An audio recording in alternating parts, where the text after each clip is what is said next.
Discussion on considering some things with reference to large-scale tragedies. And the intent of the previous lessons that we have went through, the intent of those lessons is to lay a foundation. And so I think we've laid a foundation, and we begin an examination and we can begin an examination of some of the hard questions that we looked at in our lesson number 1. And so what are we to think? What are we to think when a natural disaster occurs halfway around the world? You know, for instance, there's an earthquake and it kills hundreds of people, or a typhoon in Southeast Asia that kills hundreds of thousands of people. What are we to think when a situation like that occurs? What comes to mind?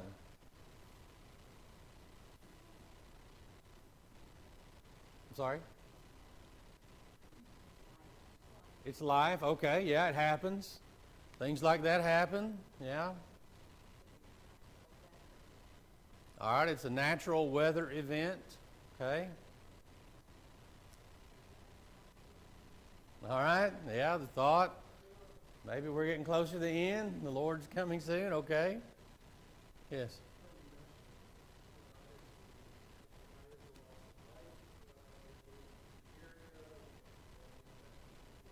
Yeah, the impact. Well, you think about this. I mean, how much impact does it have on us? That when something happens that far away, I mean, do we feel much of an impact?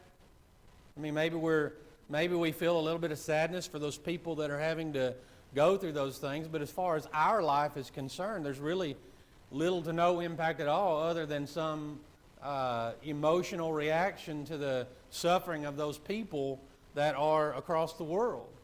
And so, but we carry on as normal, don't we? We go on with our everyday events of life like nothing happened, because that doesn't interfere with our everyday activities. Now, you know, what about, would it make a difference on us, a different impact on us, whenever that tragedy strikes closer to home? You know, maybe a hurricane on the Florida coast, or maybe there's a tornado that comes to our area, like McCormick's Creek, and kills members of the church, like it did this last time. So, what kind of impact does it have on us then, Jim?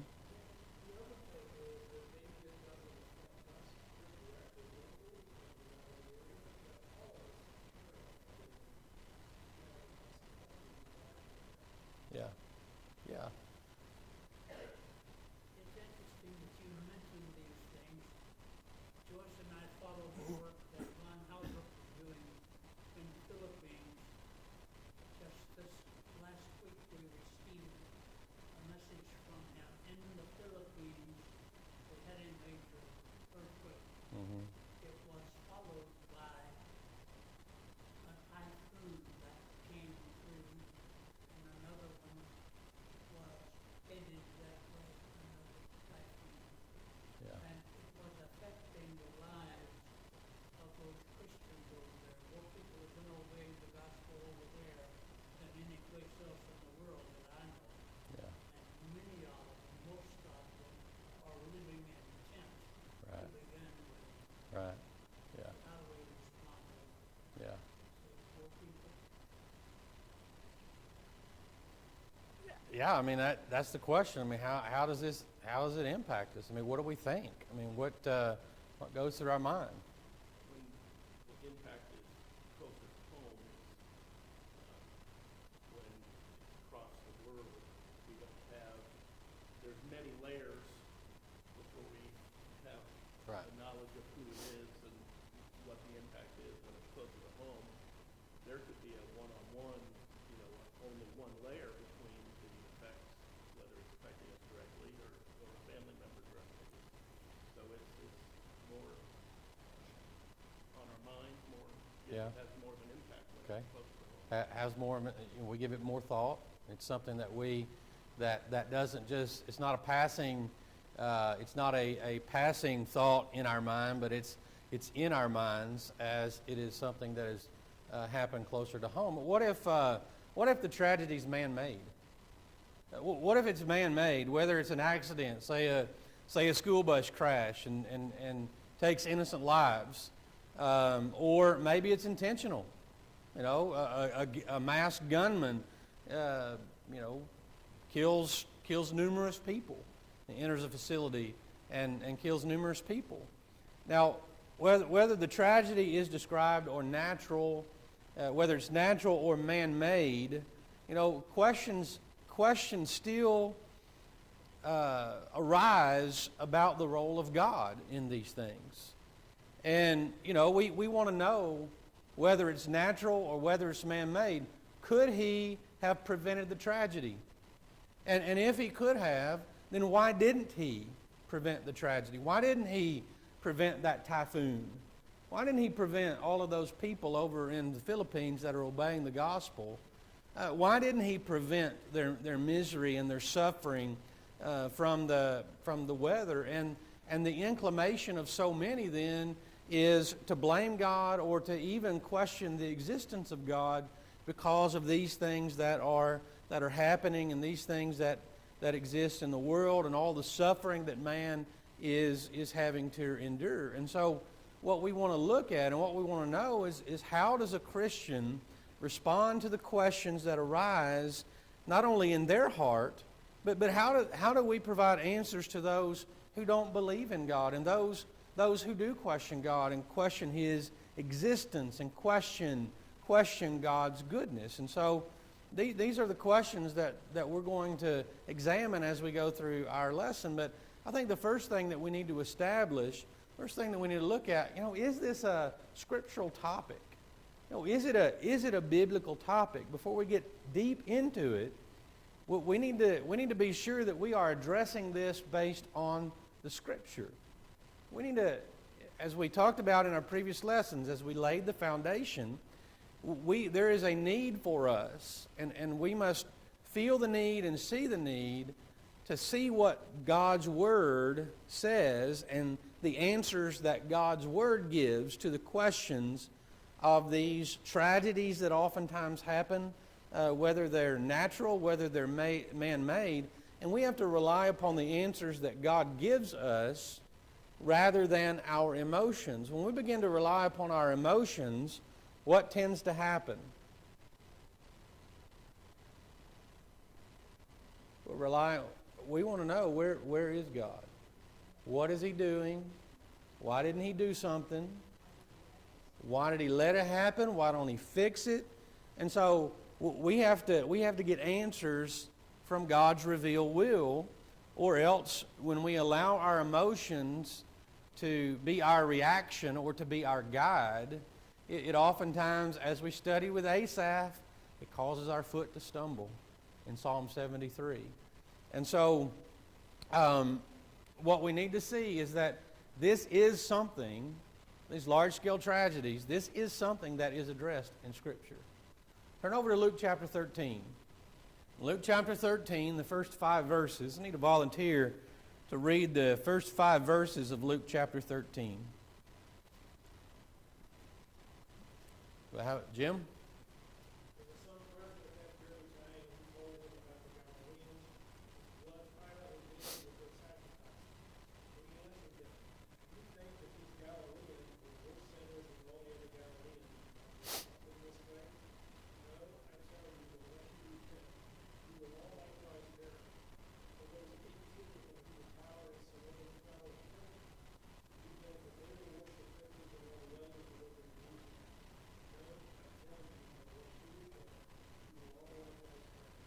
All right, what 2 tragedies are mentioned? What? All right, the tower fell, killed 18 people. All right. Yep, the Galileans that Pilate massacred and desecrated by mixing their blood with the blood of the sacrifices.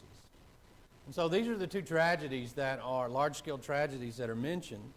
Pilate wasn't known for his kindness. He wasn't known for his tolerance.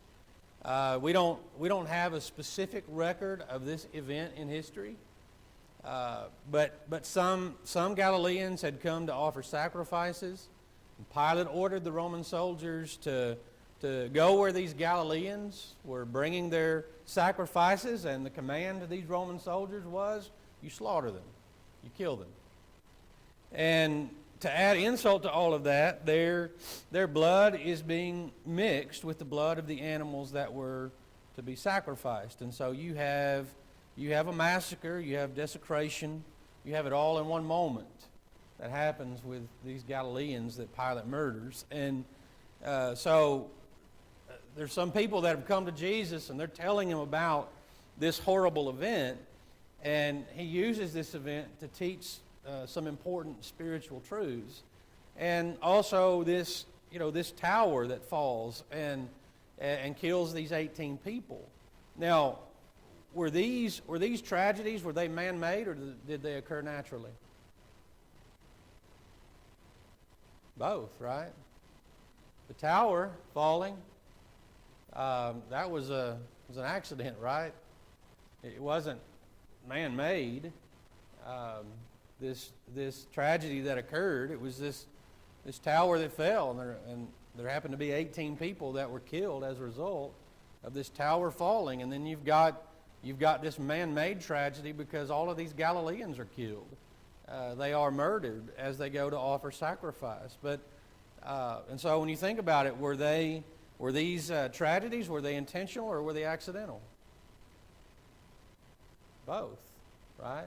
You've got one that was intentional, the command of Pilate, and you got one that was accidental, and the tower that fell on the 18. And so this text in Luke chapter 13 and what Jesus says, the lessons that are taught. Now, we will study this text, but we're not really going to dive into the text until we get to lesson number 6 of our discussion. So, but for now, we have to consider this question, and we want to look at this question from this text. Think about this: was an opinion already held about the tragedies? All right, what was the opinion? Because they were sinners, right? Now, did Jesus agree with that, or did he disagree with that? He disagreed with that. And so the thought was these Galileans, they must have been some sort of wicked people for this awful massacre to happen to them. And Jesus completely disagrees with their assessment. And he asks, do you think that these Galileans were worse sinners than all the other Galileans because they suffered in this way? And Jesus' answer is, no, that's not the case at all. They weren't worse sinners. This event, it didn't happen to them because they were more sinful than the other Galileans. And in verse 4, he uses that tragic event to prove his point. Were the people who died from the tower falling on them, were they worse offenders than all of those who lived in Jerusalem? And Jesus says, no, that's not the reason.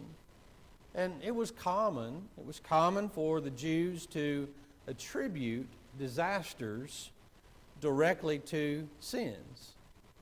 That was common for them. Yeah. Then if that was everybody in Jerusalem would have been affected, and all of the Galileans would have been affected if that was the case. And so what we have to understand, and the point that we're going to get to and we want to address and look at, is the facts that we find out about our world and the fact that we live in a fallen world. Much of the misunderstanding about large-scale tragedies and God's role within those tragedies comes from a failure to understand some of the basic facts regarding the nature of the world that we live in.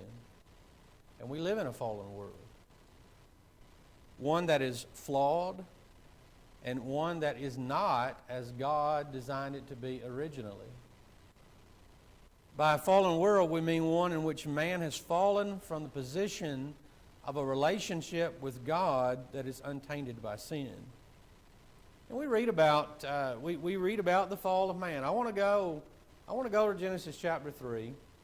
I want us to read about when all of this began in the world that we live in, and why the world is the way it is that you and I live in, and why that when these tragedies occur, it's not God's fault. It's not for us to blame God and to question God or to doubt God's love and to doubt God's care, as we addressed in lesson number 3. And so I want to look at Genesis chapter 3. I want to begin with verse 1. I know it's a long reading, so I'm going to ask for 5 volunteers. And so I want somebody to read the first 5 verses, and then someone 6 through 10, someone 11 through 15, someone 16 through 20, and then 21 to 24. Anybody want to volunteer? I need 5. So you read the first 5, 6 through 10, 11 through 15, 16 to 20, 21 to 24. Okay. All right, here we go.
Sounds like a man, don't it?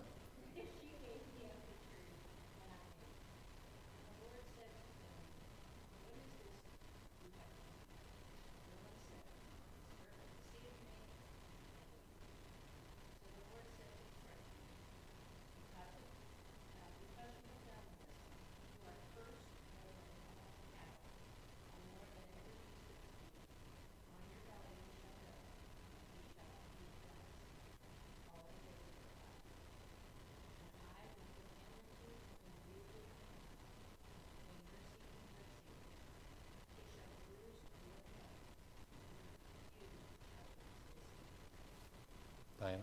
Me?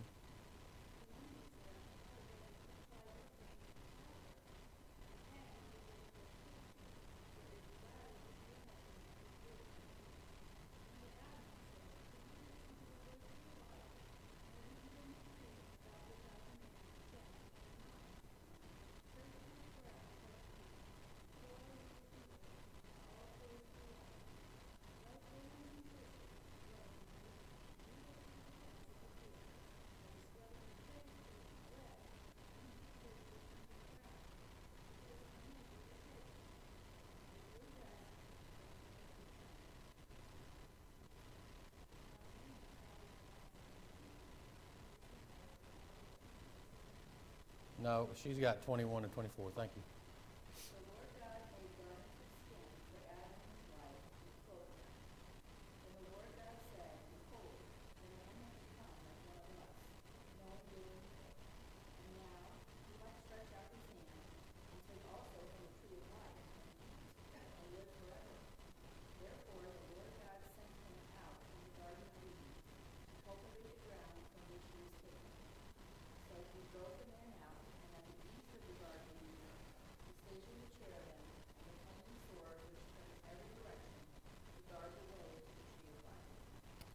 All right, so the first 11 chapters of Genesis, those are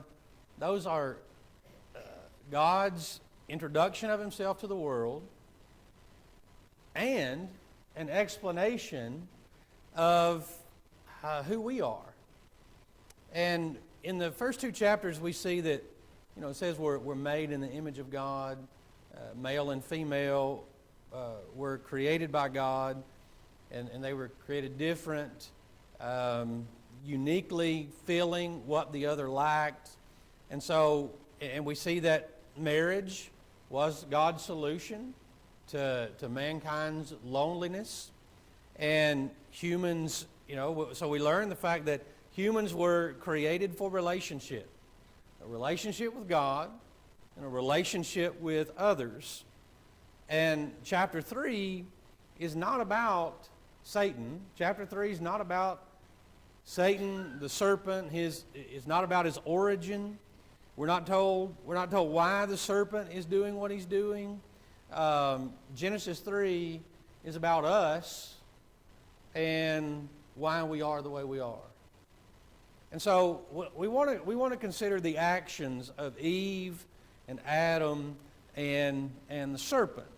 And there's a number of important facts in this account that's going to matter as we go throughout the rest of our study. There's some important facts that's really that should hopefully stand out and is going to matter as we go through the rest of our study in this class. And so what we find is that there is a being, there is Satan, and he is endeavoring by any means and every means possible to seek the harm of mankind. And that's what we learn here. And we see he lied to Eve about the intentions, and he lied to Eve about the goodness of God. And you'll notice that he begins with a mockery of God. You notice that? His question to Eve is, did God actually say that you both should not eat of any tree of the garden? Did God actually say that? The you there is plural. So this command is not just given to Eve, but the command of God is given to Adam as well. And you'll notice that the serpent poses that what God said is, he poses that as being utterly ridiculous. It's, what God said to you, he poses that as being laughable. How could God say such a thing to you? Did he actually say that you can't eat from this tree? And we notice that Satan is trying to change how the woman looks at God's commands. Yes. Look at all these other trees out here. Right. Here's one. Yeah. You can't eat it. Right. And so he's mocking what God said. And it's being ridiculous. And then he gets the woman, as Lewis says, he gets the woman to focus on the one thing that's forbidden, right? The one thing. God said, you may surely eat of every tree of the garden, but of the tree of knowledge of good and evil you shall not eat. The focus isn't on all of the trees that you have, but the focus becomes on that one tree that you can't have. But the mockery is stated in a way so that you think, you think about what you can't have, right? And, did God tell you there's something you can't have? And so she offers a correction of the verses in verses 2 and verse 3, and she notes. Does she know what God commanded? She knew what God commanded. She quotes it back to Satan, the serpent. She notes they can eat of the fruit of the trees, but they can't eat of the one that's in the midst of the garden. Not only not eat it, what? Don't touch it. Don't touch it, or they will die. But did you notice the serpent's response in verses 4 and 5? He says, ain't nothing going to happen to you. There's nothing going to happen to you if you eat it. You'll not die. There's no consequences for doing this. And that's the temptation that you and I are exposed to when it comes to sin. There's not going to be consequences for what you're about to do. Don't worry, because nothing bad's going to happen if you do this. And Satan wants us to think, everyone's lying to you. God's lying to you and telling you that there's going to be consequences. And so you can have what you can have what you have been wanting, and it's not going to cost you. And not only this, the serpent says God's holding out on you. God knows that in the day you eat, your eyes are going to be opened, and you'll be like God. God doesn't want that. That's what Satan says. And so Satan tempts by getting us to doubt God's goodness and integrity. And he wants us to think, well, God's not telling the whole truth. God's being deceptive. God's being restrictive. God's being strict. He's holding you back. He's limiting you. He's keeping you from true joy. God is a cosmic killjoy who's keeping you from what you want. And he doesn't want you to enjoy life. And so he's giving you these rules. And we need to think about the nature of these temptations, because it's instructive for us to understand what the tempter is doing. What did the Apostle Paul say about it in 2 Corinthians 2, verse 11? What are we not to be ignorant of?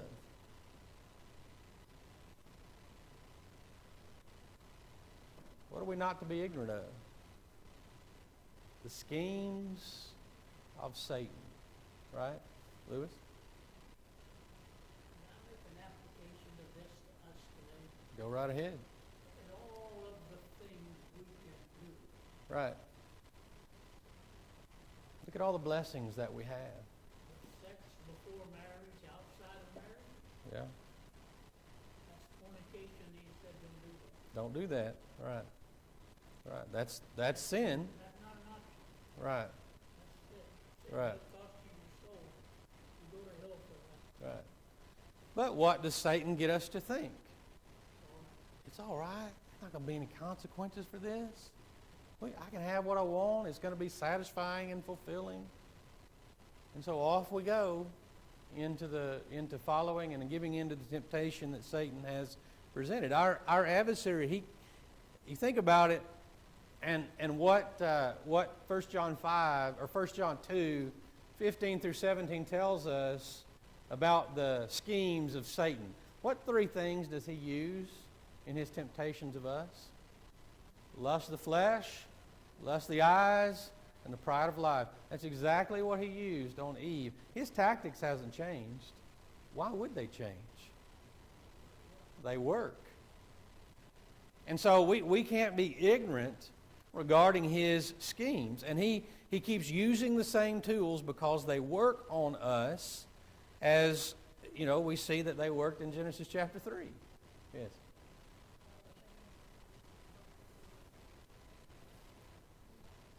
Right. Mm-hmm. Right. That's right. Yeah, we can trust and obey God and the commands that he has given us, or we can fall prey to the tempter who uses the lust of the flesh, the lust of the eyes, and the pride of life to deceive us into thinking that God is holding out, that God is depriving us of the joy that is available to us in this world. And so when we fall into that trap, then we end up like Adam and Eve, and we end up in sin and a broken relationship with God. And the first scheme that he uses with Eve is the doubting of God.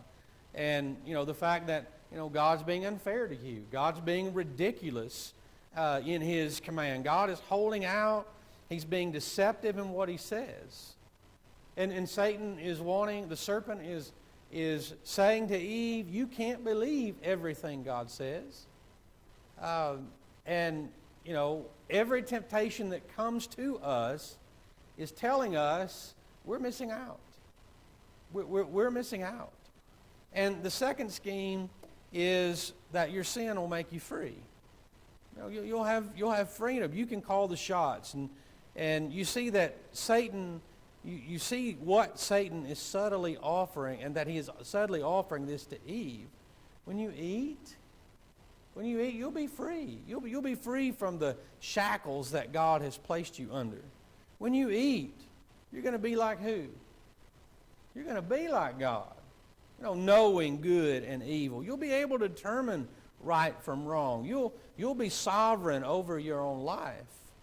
And you can elevate your life for the better, and you can be your own God if you just ignore your Creator. And this is where we sometimes act like a teenager when you think about it. In the way we listen to temptation. When you were a teenager, I know what. When you were a teenager, what did you look forward to the most? What's every teenager want under the age of 18? Yeah, school to end. But you think about it, I couldn't wait to turn 18. Why do we want to turn 18? Free. I'm broken free from the, you know, shackles of mom and dad and you know, and what we didn't realize, and what I didn't realize, is that brings on a whole new set of responsibilities when you turn 18. And you know, the thinking is, well, you've been set free from the protection of your parents, the financial care of your parents, the shelter of your parents, and you're free to, but you know, you're not free in the way that you think. And so, you know, when you look back at the time when you lived at home, we were, you know, man, before I turned 18, I think about it now, I was carefree and I didn't have any responsibilities. Man, if I could go back to that. And, you know, but you think about it, we want to challenge the definition and the nature of sin. But God defines sin for us as thoughts and behaviors that are going to be destructive to ourselves and to others.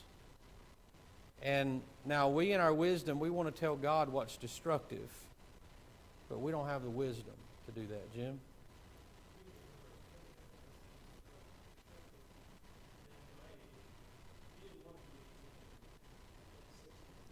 You were going to war. Yeah.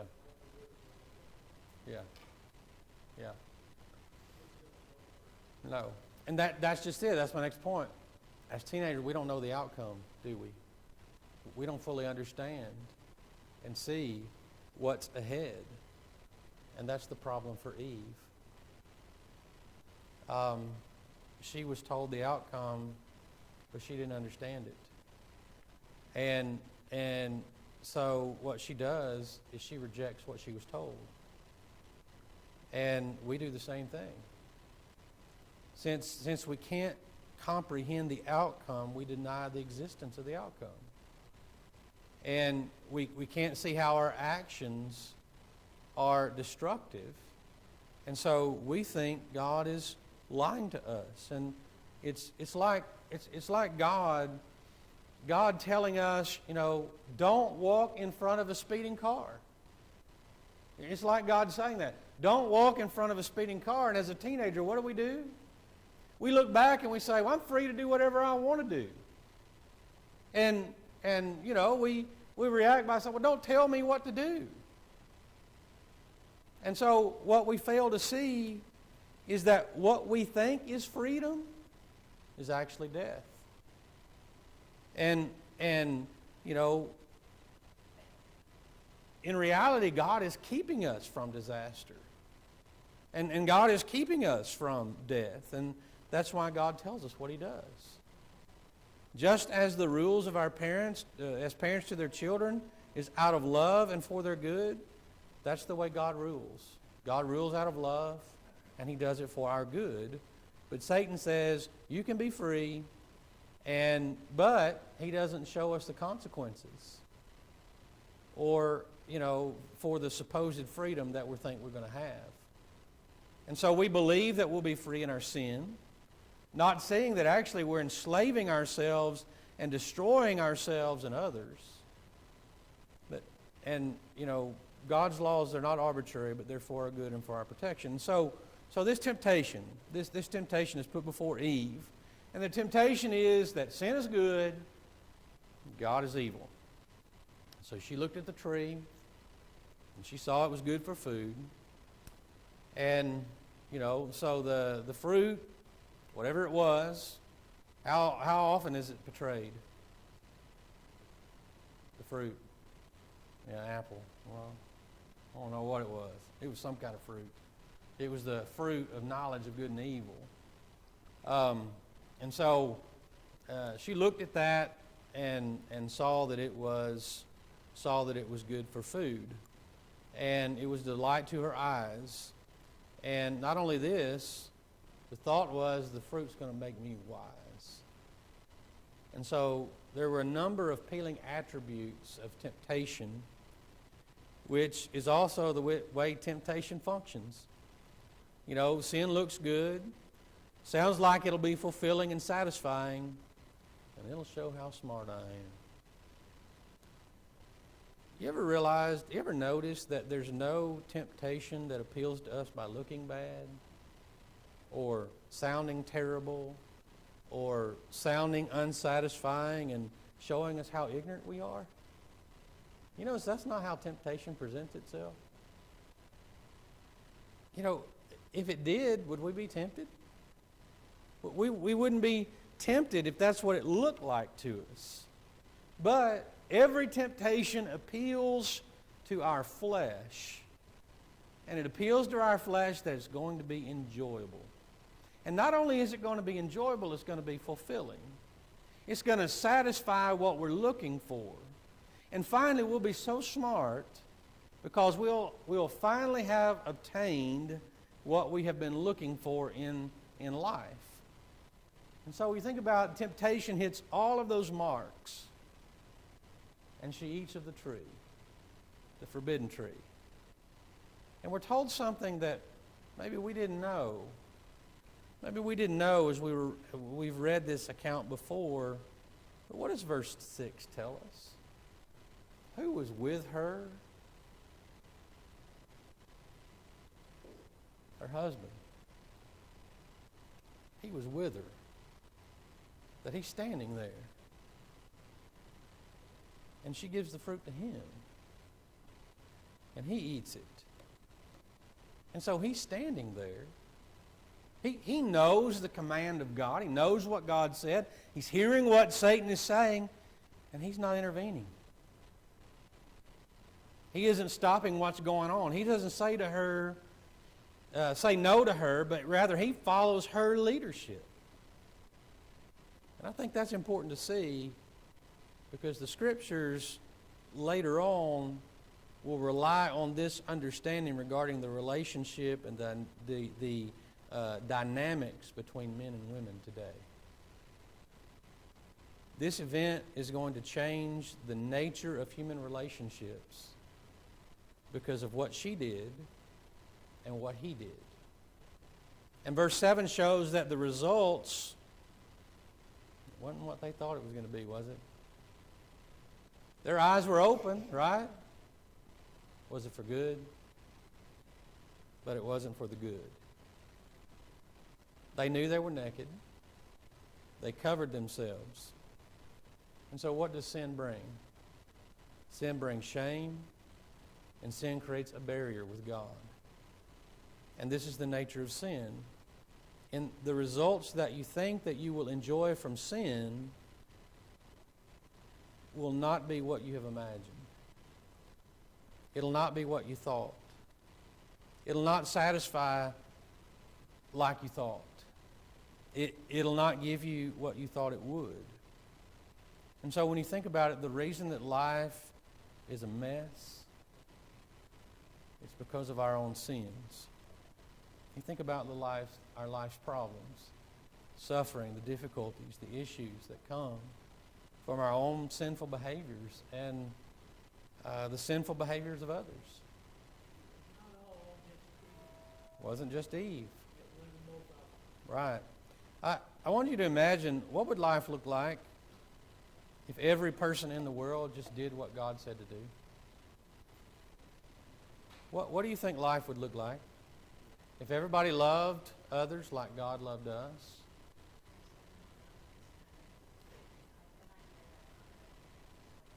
Right. Yeah. Right. Yeah. You think about how good things would be, but we listened to the tempter, we believed his lies, and the outcome wasn't what we thought.